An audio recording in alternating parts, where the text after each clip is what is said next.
عشت تجارب مؤلمة وصعبة في حياتك قبل كده ولسه مأثرة عليك؟ حاسس إنك عاجز ومش قادر تغير حالك مهما عملت؟ حاسس بالظلم من اللي حواليك وإنك قليل أوي في عينيهم؟ اسمع معنا للآخر وإنت هتعرف سبب المشاعر دي وكمان إزاي تغيرها.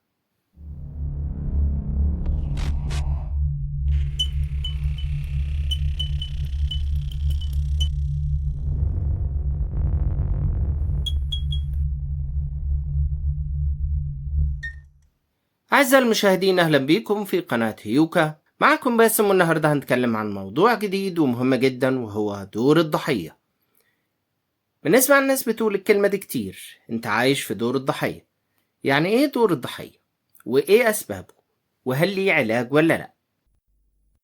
تعريف دور الضحية: دور الضحية هو لما الشخص يحس دايما انه مظلوم ومش قادر يغير في حياته او الظروف اللي حواليه. الشخص ده بيشوف نفسه دايما في موقف الضعيف وبيعتقد ان الناس كلها او الظروف كمان هي اللي بتحدد حياته. يعني ببساطة بيعيش حالة من الاستسلام وتقبل الألم والتحديات من غير ما يحاول يغير حاجة.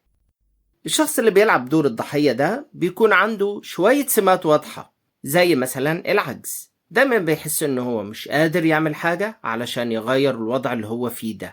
دايما حاسس انه هو عاجز قدام كل حاجة بتحصل، ما عندوش اي حاجة يقدر يعملها. كمان عنده اللوم المستمر، دايما بيلوم الناس او الظروف في كل اللي بيحصل له ده. عنده كمان تفسير سلبي لكل حاجة، كل حاجة بتحصل ليه بيشوفها بشكل سلبي، حتى لو كانت حاجة بسيطة هو دايما بيشوفها انها ضده. كمان عنده التجنب، بيتجنب يتحمل المسؤولية وبيحب يرمي اللوم على غيره أو على الظروف. مش بس كده، ده كمان عنده شعور دائم بالذنب، بيحس دايما إن هو مش كفاية أو إن هو مش كويس حتى لو مش هو اللي غلطان في الموضوع. وهنا نوصل لسؤال مهم جدا، هو إيه سبب دخول الشخص ده في دور الضحية؟ في كذا سبب بيخلي الشخص يدخل في دور الضحية، زي مثلا التجارب المؤلمة.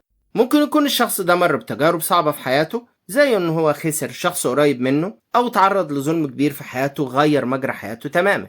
ده بيخليه يفقد الثقة في نفسه ويعيش في دور الضحية.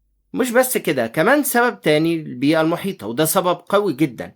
لو الشخص اتربى في بيئة بتعتمد على الشكوى المستمرة او كان دايما في تقليل من قيمته، فده بيكون سبب قوي ان هو يدخل في دور الضحية. كمان في سبب ثالث اللي هو الشعور بالعجز. ممكن الشخص ده بيحس ان هو مهما عمل مش هيقدر يغير في وضعه، ده بيخليه يستسلم للدور اللي هو عايش فيه ده.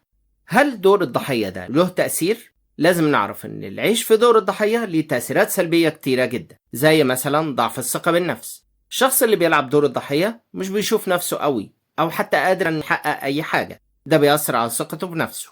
كمان بيأثر على تقبله لذاته. كمان من التأثيرات السلبية لدور الضحية هي العزلة. بما ان الشخص دايما شايف نفسه في دوره الضعيف، فبيضطر يبعد عن الناس لانهم مش هيفهموه ولا حتى هيشفقوا عليه. دور الضحية بيأثر كمان على العلاقات وبيضعفها. لما الشخص يفضل في دور الضحية ده بيخلي الناس اللي حواليه يتجنبوه او يحسوا بالتعب النفسي في التعامل معاه.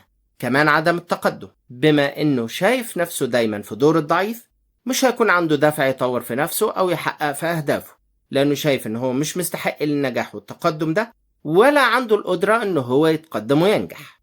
طيب ازاي الشخص يطلع من دور الضحية؟ علشان تخرج من دور الضحية لازم تبدأ بالخطوات دي. أول وأهم خطوة فيهم هي تعزيز الثقة بالنفس وتقدير الذات. إنك لازم تبدأ تغير نظرتك لنفسك، وكنا قبل كده عملنا فيديو كامل عن تقدير الذات وعلاقتها بتعزيز الثقة بالنفس. راجع الفيديو علشان تعرف ازاي تقدر ذاتك وتزود ثقتك بنفسك، وهتلاقي اللينك في صندوق الوصف. تاني خطوة هي تحمل المسؤولية. لازم تعرف انك مسؤول عن حياتك مهما كانت الظروف. الناس ممكن تساعدك لكن مش هتتحمل المسؤولية مكانك. مسؤوليتك دي شيلتك انت وحدك. الخطوة الثالثة علشان تطلع من دور الضحية هي تغيير التفكير السلبي. حاول تشوف الأمور من زاوية إيجابية حتى ولو كانت صغيرة. بلاش تشوف كل حاجة سودة في عينيك. الدنيا صعبة بس فيها في وسط الحاجات دي هتلاقي حاجات كويسة. غير نظرتك في الحياة هتتغير معاك. كمان عشان تطلع من دور الضحية ده لازم تحط أهداف واضحة في حياتك. حط لنفسك أهداف واشتغل عليها عشان تحس إنك قادر على التغيير. كمان ممكن تطلب الدعم. مش عيب إنك تطلب مساعدة من الناس اللي حواليك أو حتى من متخصصين لو كنت محتاج. تركيز على التغيير. ابدأ بخطوات صغيرة تحسن بيها وضعك وخليك مستعد للتغيير. وبكده نكون وصلنا لنهاية الفيديو. ما تنسوش تعملوا لايك وشير، ولو أول مرة تشوفنا اشترك في القناة وفعل زر الجرس علشان يوصلك كل جديد. وكل اللي وصل لهنا حب أقول لك أنت صديق القناة، اثبت وجودك بتعليق، وأشوفكم في فيديو جديد. سلام.